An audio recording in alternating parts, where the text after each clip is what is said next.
Hi, welcome to another Yap Sesh where I yap about thrillers and murder mysteries today. And you listen and you do not judge. In today's episode, we're going to talk about murders, mystery, and questioning everybody's life choices, including mine, because I decided to read these books in the morning, evening, night, and in the midnights while I was kind of freaking out. And I do not know why. This is kind of hard.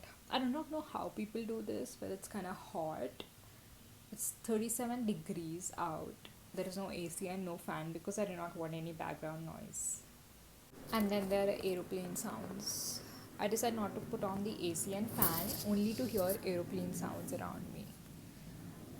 God. Using the Apple earphones mic. Let's see if this works. I think I should stop shaking it so much. First things first, if you haven't watched You, I mean the series You, where have you been? Are you living under a rock? I'm not going to judge anybody now. If you haven't watched you totally should. It's a creep show, but why not? Give it a shot. Season 5 felt like a disappointment to me. It felt like punishment, torture, everything else while watching it. It felt dragged much. It was so unnecessary, but I do not know why they shot this season. They could have just left where it was. I kind of liked it that way. Every season of You, there's a new woman who's the love interest for Joe, and this time it is Bronte. And Bronte, girl, were you crazy? Delusional max. I wanted to shake her up, literally shake her up, and be like, girl, what is up with you? What's wrong with you? Yeah, Bronte was being Bronte and she was being extremely delulu in the name of love. And Joe, very poetically, kept killing people in the name of love. And if you have watched You and you know that feeling of something is wrong and it is so creepy, then you definitely have to read The Boyfriend by Freida McFadden. That book was again another level of crazy creeps. The protagonist was such creep. He was a certified creep. I remember him having creepy thoughts like, I can see her veins, and if I press harder, if I cut her veins, she will die, and all that creeps. I mean, not exactly this, but in the same vibe, okay? Constantly felt like, should I keep reading or should I stop reading, because this book is extremely creepy, and I will keep saying creepy because this book was actually creepy. No spoilers, but let's just say there are so many murders in this book that I lost count. I lost count of how many people are dead, how many characters are dead, and how many are actually alive.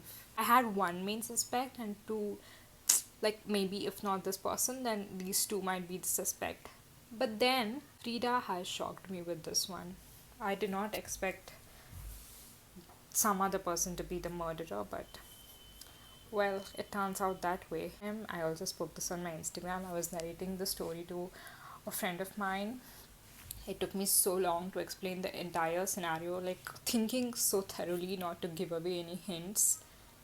And he just guessed it before even I finished half of the narration. And I felt absolutely dumb. So I do not know if Frida was extremely smart, if I am extremely dumb, or he is extremely smart.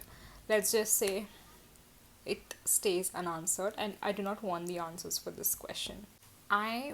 This year, I'm a full thriller girly. I mean, I'm also a romance girly, but also I'm doing a lot of thrillers this year, watching a lot of thrillers. So, of course, I went in the Freida McFadden obsessed era, and I have read The Boyfriend, I have read The Crash, and I have read Never Lie, all in this year. Let's talk about Never Lie. Imagine this. The couple goes to a house viewing, and this house is in the middle of nowhere. As they go to the house viewing, on the way, there is a blizzard. Because mystery book, of course there is a blizzard. And they finally somehow reach to the house, and the realtor who's going to show them the house isn't there. I mean, and they decide, let's go into the house because there's a blizzard. There is no way they can return back to their house, which is 2 hours away from this middle of nowhere. I mean, why would you do that? And they also saw there were lights on the first floor and there were no lights in the entire house.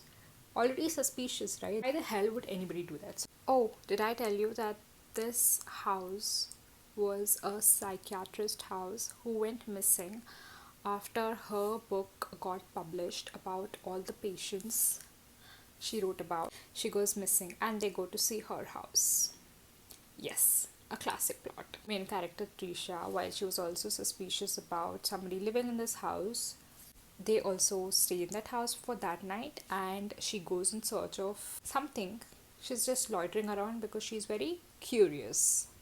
And she finds a hidden room with tapes of patients of the psychiatrist. So all the sessions of the psychiatrist are recorded in tapes and is stored in the hidden room. So she starts to listen to those tapes without her husband's knowledge. Again, it's a huge mansion of a house.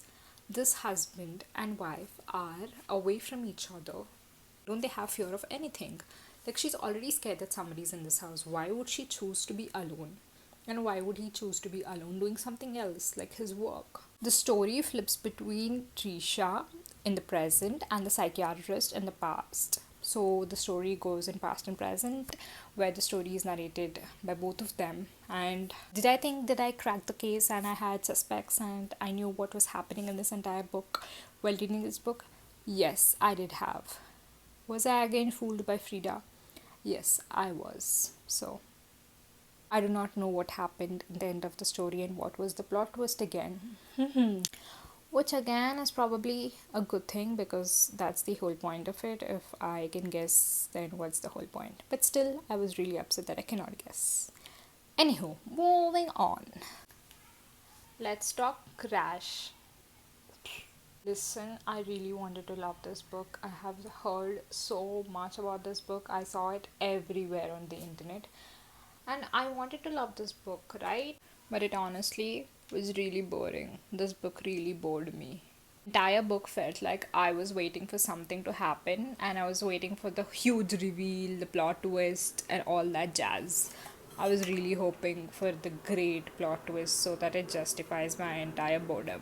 The plot twist never came. I never got my happy ending to the book. I mean, there are no happy ending in the thrillers, but I never felt like this book has blown my mind or something.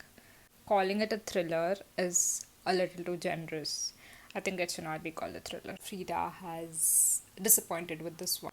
Now, let's move on to something that has actually delivered.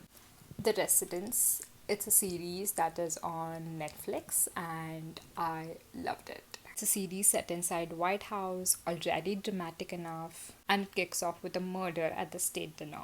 The show is full of secrets, power play, suspiciously perfect alibis that you would be side-eyeing everybody. Like, everybody's a suspect here. There is no main suspect, everybody's a suspect. Detective in the series is somebody who stands out. Like, I watched the series entirely because of her. I've seen a scene on Instagram and that is where I started watching the series and it was so worth it. She hardly speaks, is a crazy bird watching lady, and her stares could make me commit to something that I haven't even done out of fear. Like, she is silent and she just watches your face and you will utter the truth without even her questioning you.